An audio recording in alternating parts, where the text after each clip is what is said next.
Chapter 13, A Rescue Mission. Pyper, San Diego.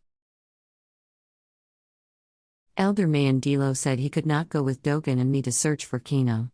The elder was very specific: I must only rescue Kino and no other. Whenever I talked about Mayo, the elder would frown at me. But when I asked him why he seemed to dislike my friend, he would not tell me why.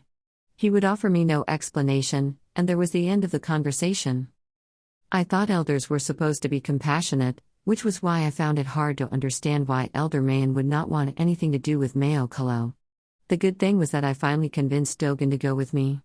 He was adamant at first, but later on, he grunted and stopped protesting because I convinced him that the Emperor wanted one thing alone: Kino's death. I could not even begin to retrace how we ended up in this dreadful situation. However, there was only one problem: I did not know where to start looking. Logic dictated that we should begin at Kanelan.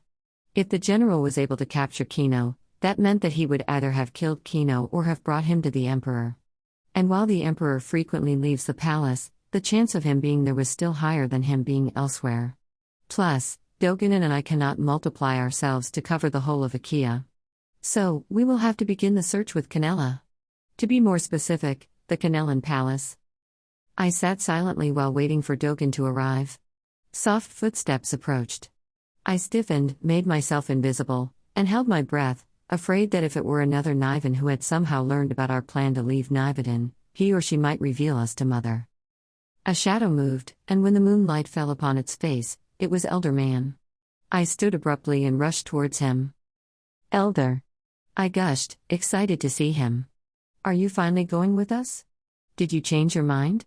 We will certainly be able to make use of your great power." I stopped in mid-sentence as Elder Man silenced me. "I did not change my mind. I have an obligation here. Your uncle Salvatore had already welcomed me in Nivedon. I promised to help him and your mother guard this place against any attack." "But no one would attack the ghost town," I insisted. "All those things about how there are rebellions outside and how our existence is revealed to the entirety of Akea couldn't be true. We are safe here. The Nivens are safe here." The elder shook his head gently. "I'm not here to join you." However, a thought crossed my mind. No one living could tell us what happened years ago. There might be no one who could reveal to us what Lamare Amark knew. What her family's relevance was to the Emperor. And why, for the love of the gods, the Emperor wanted the boy dead. But, the elder paused dramatically. There must be something I could do. My eyebrows rose in curiosity.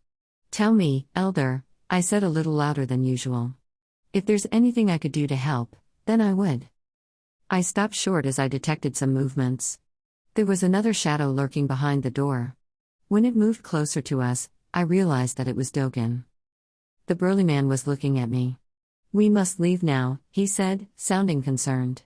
"Nobody seems to be stirring. Nivens had taken to their homes."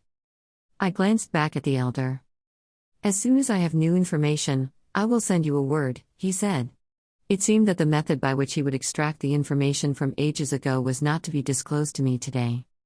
"All right then," I said. "We will take leave now, Elder Man."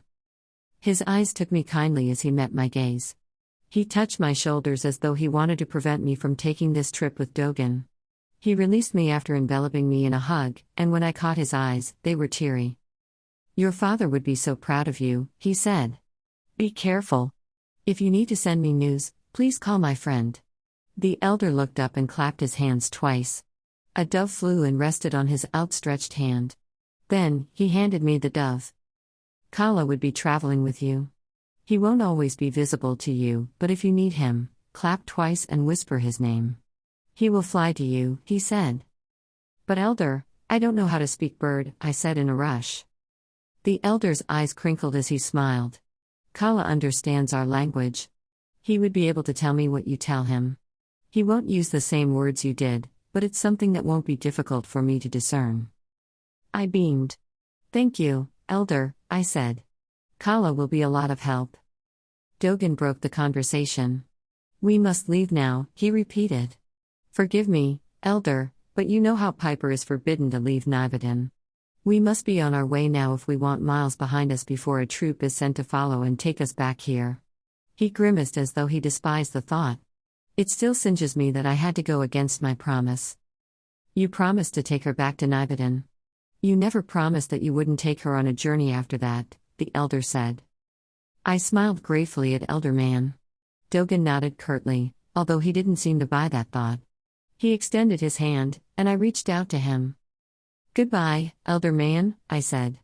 Please care for my people the way my father would. And please tell father the next time you see him that I am sorry for running away again. But it's Kino, and there's no one else who could help him. The elder merely nodded. May the moons be faithful to your journey, he said. And with that, Dogen and I walked on.